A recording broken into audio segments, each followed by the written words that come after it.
Diyos ko po, bakit nila pinatay si Virna?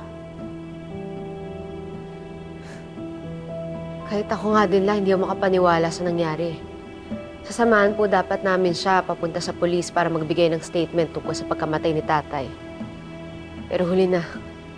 Ano ba itong nangyayaring to? Napakasama ng taong gumawa nun. Eh, ang bait-bait ni Virna. Dali, ipagdasal natin siya ha. Kukunin ko muna yung nobina ko sa patay. Sino?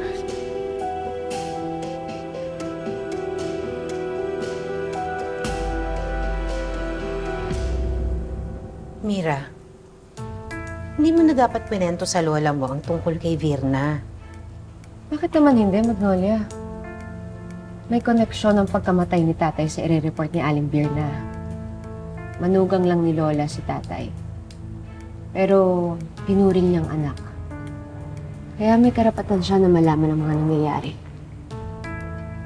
Pero mas mahihirapan tayong kumilos kung bawat galaw mo, ibabalita mo sa kanila. Ayoko na kasing dagdagan pa yung mga sinisikreto ko sa pamilya ko. Pero pwede silang maging balakid sa mga plano natin at sa plano ni Maria Makiling. Magnolia, kapag tungkol sa plano natin, makikinig ako sa'yo. Pero kapag tungkol sa pamilya ko, wala kang karapatan makialam.